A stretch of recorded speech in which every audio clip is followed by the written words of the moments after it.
So in this episode, we're talking about discipline and responsibility. When Kathy and I talk to parents about this, there's really a lot of hope and anticipation because parents want to express effective discipline and they absolutely want their children to grow to be responsible. But the biggest pushback we hear is when parents say something like, I probably haven't been as good about discipline as I should have been, so how do I start now?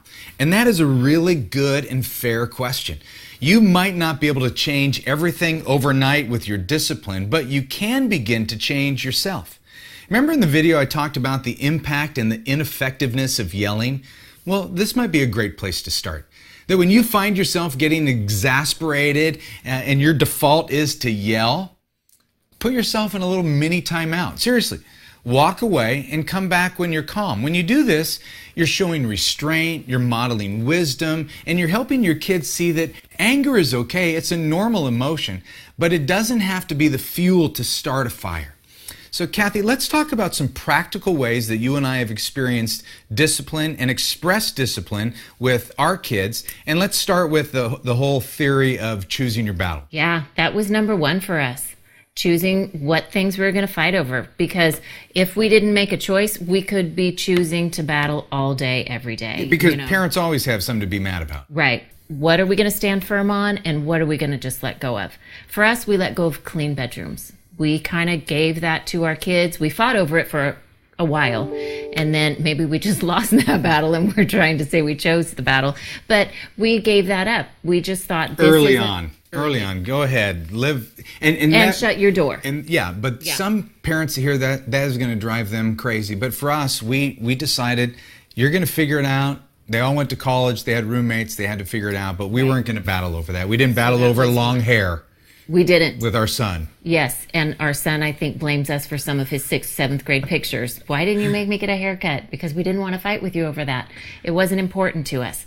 And so there are some things that I think also you have to choose your battle, and then you have to stand firm as a parent against other parents or against your own parents that, even if my mom would have looked at our son weird, like, why is his hair so long, or questioned our decision on that, we could have said, it's just not something we want to fight about. It's his hair. He's going to look back and be embarrassed of those pictures, and we're fine with that. That's it's not actually something. Such a gem. It's so brilliant that so many parents actually parent for the approval of other people, right, and discipline for the approval of other people. And you were the one that really brought that and go, hey, who cares what they think? Yeah. These are our kids. We have to parent them, and we're gonna choose our battles, and we're not gonna make that a battle. One that we did choose was kind of the sibling rivalry. Sure. That would trigger us when our kids would argue and fight, which is natural in any home, but we made a big deal out of that. When they were real little, I would make them hug it out. Oh, so funny. After fights, they're so angry at each other, and an 8 and 9-year-old. They'd have to hug and kiss on the lips, and that started early and went years. Yeah. But it was one of those things that we're going to make. This is something we're actually going to battle over. For sure. I think a big thing that we stumbled onto somehow is not only allowing them to experience a consequence, but having the consequence be articulate and defined ahead of time. If you discipline a child and they don't know what the consequence is, it doesn't seem fair. But if they have the consequence and they know it ahead of time, then actually they chose that, and that actually helps develop responsibility. You want to add to that? Well, it seems a little bit counterintuitive to let your child help decide what the consequence is. It doesn't seem to make sense. But if they buy into it, if you've let them have some input, which I think is really fair for a child, because as a parent, I think that is the worst offense you can do. Say, be home late for curfew. That's horrible. I don't know if you're dead in the street and you've gotten in a car accident. I don't know what, my mind goes a million places. But for both, I think that, I would want to say, you put me in so much stress that I want you to stay home for the next 4 weekends. Which is quick fix, default, anger. Here's my reaction to my uncomfortable feeling. So instead of that, let's talk about it, because it's not okay for you to be home late. I'm sorry, you can't be home late. That's causes too much distress on the family. And so, but as we have a conversation, okay, the one weekend is more fair than you having to stay home for 6 straight weeks, or, whatever it is that I would really probably like to react to. So when they come home a bit after their curfew, I remember you used to just kind of smile and greet them at the door, and they knew they were home next weekend. Glad you were safe, and bummer that you got to stay home with me and Mom. Yeah. And even though they helped create that consequence, it wasn't like they ever applauded me. Oh, Dad, thanks. What a great disciplinarian. If we would have forgot about it, I'm sure they would have they wouldn't have said anything. They wouldn't have held themselves Well, accountable. one of the other things that we kind of stacked hands on when it comes to discipline, we chose not to shame our kids. So we didn't yell at them. We didn't attack them from a distance.